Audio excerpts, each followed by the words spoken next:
लक्सर के ग्राम बहादुरपुर खादर में हुआ एक जनसभा का आयोजन। बहादुरपुर खादर के दुर्गा मंदिर में सर्व समाज के लोगों ने पूर्व राज्य मंत्री रविंद्र आनंद का स्वागत अभिनंदन किया। पूर्व राज्य मंत्री रविंद्र आनंद जी ने ग्रामीणों की सभी समस्याओं को सुना और ग्रामीणों को आश्वासन दिया। पूर्व राज्य मंत्री रविंद्र आनंद जी ने कहा, वे यहाँ बदरपुर खादर यह वायदा करते हैं, यहाँ बारात घर जो सर्व समाज को बदरपुर खादर में ज्यादा आवश्यकता है, वहां बारात घर जरूर बनवाएंगे। और यह नहीं कि वहां सिर्फ एक धर्म की बारात रुकेगी, वह बारात घर सर्व समाज का होगा, हर धर्म की बेटी की बारात वहीं रुकेगी। पूर्व राज्य मंत्री रविंद्र आनंद ने यह भी कहा कि वह किसी धर्म या जाति में भेदभाव नहीं करते, वह सर्व धर्म को मानते हैं और मानते रहेंगे।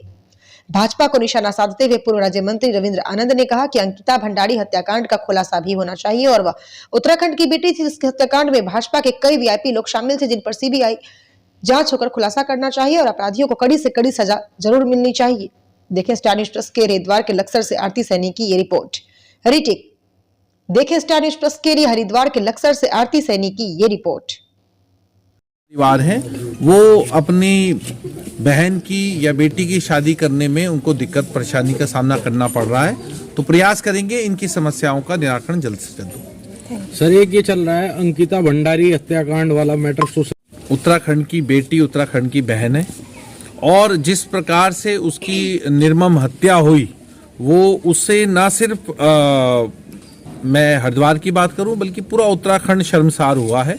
देवभूमि कहे जाने वाले उत्तराखंड में ये जो कलंक लगा है, ये कलंक बहुत बड़ा है और पूरा भारत और पूरा विश्व आज उत्तराखंड सरकार की ओर देख रहा है कि कब उत्तराखंड सरकार उसको पूर्ण न्याय देगी और उस वीआईपी का नाम खोलेगी जिस वीआईपी को स्पेशल सर्विस देने की दबाव के चलते उस बहन की हत्या की गई।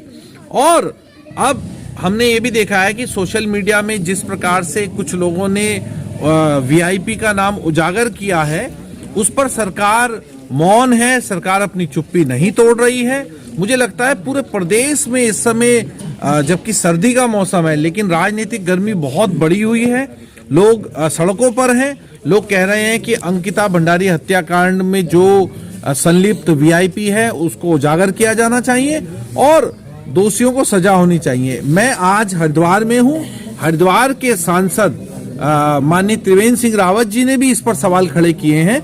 उन्होंने कहा है कि कोई भी वीआईपी किसी भी पद पर हो, कितना भी बड़ा व्यक्ति हो, उसको सजा मिलनी चाहिए। सर इसमें सीबीआई जांच की डिमांड है, तो आप क्या कहना चाहोगे?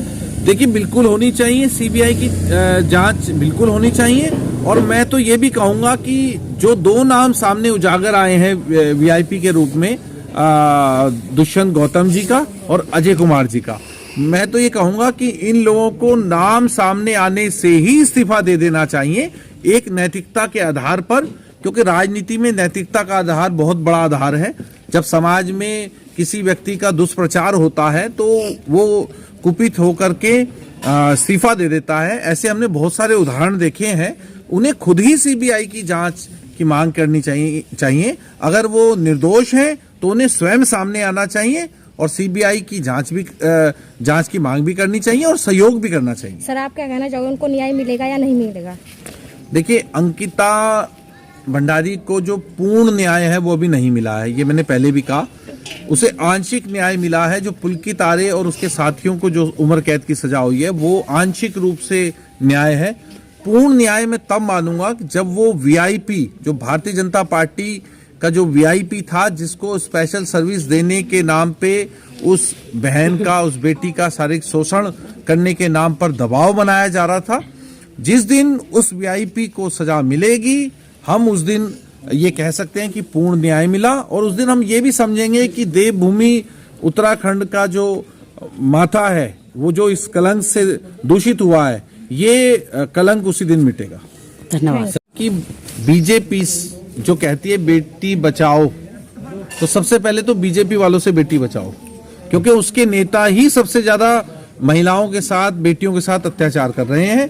और जिस प्रकार से हमने देखा कि बीजेपी के जो नेता हैं वो किस प्रकार से जो हमारी बेटियां हैं, बहनें हैं, उन पर अत्याचार कर रहे हैं, तो मुझे लगता है कि अब पाप का जो घड़ा है उसकी भी एक सीमा होती है भरने की, अब वो भर चुका है और जल्दी ही फटने वाला है। सर विधानसभा चुनाव भी सिर पे है, क्या कहना चाहेंगे? सरकार दोबारा आएगी बीजेपी की या नहीं? देखिए, ये मैं कैसे कह सकता हूं, ये तो जनता तय करेगी। लेकिन आज पूरे प्रदेश में अगर आप अंकिता भंडारी का नाम लेंगे तो एक एक बच्चा आपको बता देगा कि भारतीय जनता पार्टी का जो नेता है उनका रिसोर्ट था वंतरा रिसोर्ट, जो पुल की तारे और उनके पिताजी का था, और उसमें भारतीय जनता पार्टी के बड़े बड़े नेता आके ठहरते थे। उनको स्पेशल सर्विस के नाम पर महिलाओं को और बच्चियों को परोसा जाता था, जो कि बहुत ही दूषित कार्य है। मुझे लगता है उत्तराखंड की वादियों को दूषित करने का कार्य भारतीय जनता पार्टी की सरकार ने किया है और अब इनकी विदाई तय है।